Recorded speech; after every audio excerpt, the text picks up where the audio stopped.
कहानी वीरनपुर से शुरू होती है एक शेर जो दिखने में आम था, पर उसके नीचे छुपा था एक पुराना जहरीला राज। लोग कहते थे रात के बाद कुछ बढ़ जाता है यहाँ, और इसी शहर में रहती थी एक लड़की, नायरा।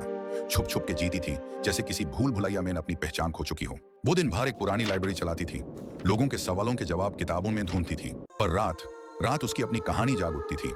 उसके दिल के अंदर एक सच छुपा था।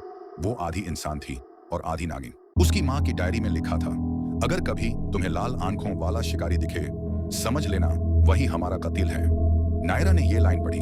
कबीर एक नया चेहरा इस शहर में, नाम का जर्नलिस्ट, लेकिन असल में एक मॉन्स्टर हंटर। उसका मिशन था शहर के अंधेरों का सच दुनिया के सामने लाना। लेकिन जब उसकी नजर नायरा से मिली, कुछ बदल गया। दोनों के बीच दोस्ती बनी, फिर खामोशी, और खामोशी के बाद जज्बात। पर दोनों की आंखों में एक दूसरे से ज्यादा अपना राज छुपा था। अगर उसे अपना सच बता दिया तो शायद मैं उसे हमेशा के लिए खो दूंगी। अगर वो वाकई वही है जिसे मैं ढूंढ रहा हूं, तो मैं उससे कैसे छोड़ दूं। फिर आई वो रात जब कबीर को रक्षक दल ने बुलाया। उनका हुक्म साफ था, नायरा को जिंदा ले आओ, अगर ना हो सके तो उससे खत्म कर दो। और उसी रात नायरा को अपनी माँ की डायरी में वो नाम मिला, कबीर। दोनों के दिल टूट गए, पर जंग अब टलने वाली नहीं थी। पूर्णिमा की रात थी, आसमान नीला था और हवा में जहर। नायरा ने अपना रूप बदला। उसकी आंखों में दर्द था, पर हाथों में ताकत।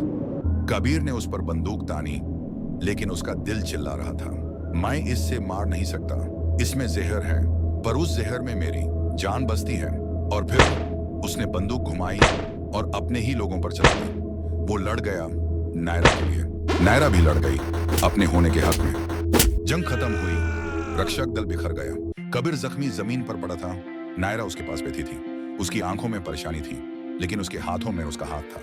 नायरा ने कबीर से कहा, तू मेरा दुश्मन नहीं था कबीर, तू मेरा इंतजाम था, तू मेरा सब कुछ बन गया। आज भी वीरानपुर में एक नई लाइब्रेरी है, नागिन की कहानी।